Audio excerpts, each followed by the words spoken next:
السلام ورحمۃ وبرکاتہ۔ بسم اللہ الرحمن الرحیم۔ بسم اللہ الرحمن الرحیم۔ آج کی تعلیم فضائل ذکر چیپٹر 2 پیج نمبر 467 سے ہے۔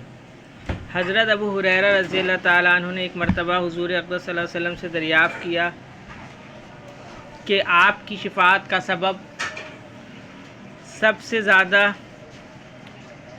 کی شفاعت کا سب سے زیادہ نفع اٹھانے والا قیامت کے دن کون شخص ہوگا؟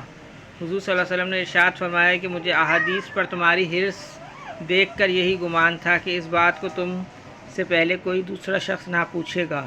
پھر حضور صلی اللہ علیہ وسلم نے سوال کا جواب ارشاد فرمایا کہ سب سے زیادہ سعادت مند اور نفع اٹھانے والا میری شفاعت کے ساتھ وہ شخص ہوگا جو دل کے خلوص کے ساتھ لا الہ الا اللہ کہے۔ قائد حضرت فرماتے ہیں، سعادت کہتے ہیں کہ آدمی کو خیر کی طرف پہنچانے کے لیے توفیق الہی کا شامل حال ہونے کو۔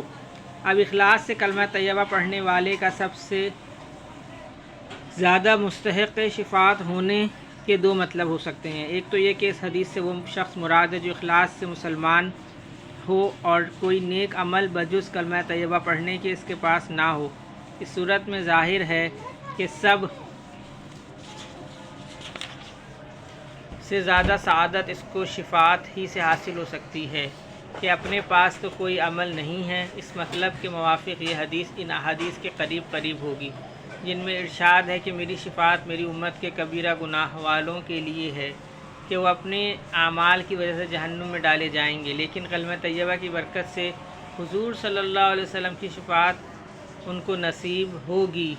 دوسرا مطلب یہ ہے کہ اس کے مصداق وہ لوگ ہیں جو اخلاص سے اس کلمے کا ورد رکھیں اور نیک اعمال ہوں۔ ان کے سب سے زیادہ سعادت مند ہونے کا مطلب یہ ہے کہ زیادہ نفع حضور صلی اللہ علیہ وسلم کی شفاعت سے ان کو پہنچے گا کہ ترقی درجات کا سبب بنے گی۔ علامہ عینی رحمہ اللہ علیہ نے لکھا ہے کہ حضور اقدس صلی اللہ علیہ وسلم کی شفاعت قیامت کے دن 6 طریقے سے ہوگی۔ اول میدان حشر کی قید سے خلاصی کی ہوگی کہ حشر میں ساری مخلوق طرح طرح کے مصائب میں مبتلا پریشان حال یہ کہتی ہوئی ہوگی کہ ہم کو جہنم میں ڈال دیا جائے، مگر ان مصائب سے تو خلاصی ہو۔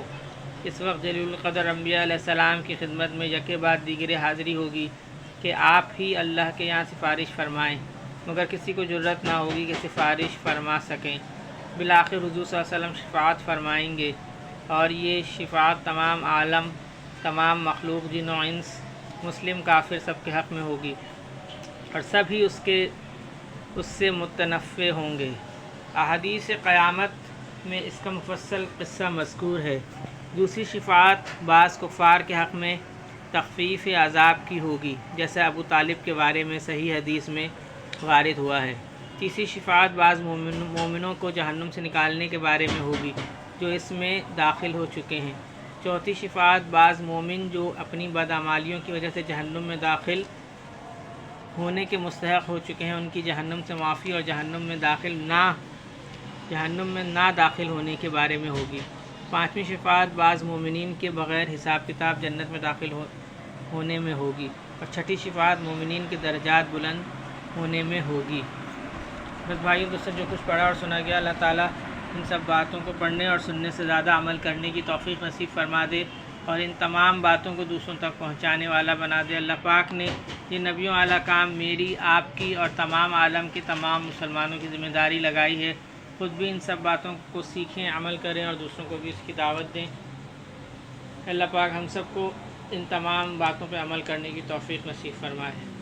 اللہم صلی علی محمد وعلی آل محمد، اللہم اعنی علی ذکرک و شکرک و حسن عبادتک، اللہم حاسبنی حسابا یسیرا، اللہم ارفع عنا البلاء والوباء، رب ارحمہما کما ربیانی صغیرا، رب اغفر وارحم وانت خیر الراحمین۔ یا اللہ پاک جتنے مسلمان اس دنیا سے جا چکے ان سب کی بخشش و مغفرت فرما دیجیے۔ یا اللہ پاک جو بیمار ہیں ان سب کو صحت کاملہ عاجلہ مستمرہ دائمہ نصیب فرمائیے۔ یا اللہ پاک جو پریشان حال ہیں ان سب کی پریشانی کو ختم فرما دیجیے۔ یا اللہ پاک جو تمام مسلمان جو جس بھی قسم کی پریشانی میں مبتلا ہیں ان سب کی پریشانی کو ختم فرما کے راحت چین سکون عافیت کے ساتھ عطا فرما دیجیے۔ یا اللہ پاک ہمارے گناہوں کو معاف فرما دیجیے۔ یا اللہ پاک ہماری اولادوں کو نیک بنا دیجیے، ان کو نیک ہدایت عطا فرمائیے، ہم سب کو نیک ہدایت عطا فرمائیے۔ تمام عالم کے تمام مسلمان جو پریشان حال ہیں، جو بھی کسی بھی قسم کی مظلوم مسلمانوں کی مدد فرمائیے۔ یا اللہ پاک ہر قسم کی ناگہانی سے ہم سب کی حفاظت فرمائیے۔ سبحان ربک رب العزت عما یصفون وسلام علی المرسلین والحمد للہ رب العالمین۔ آمین برحمتک یا ارحم الراحمین۔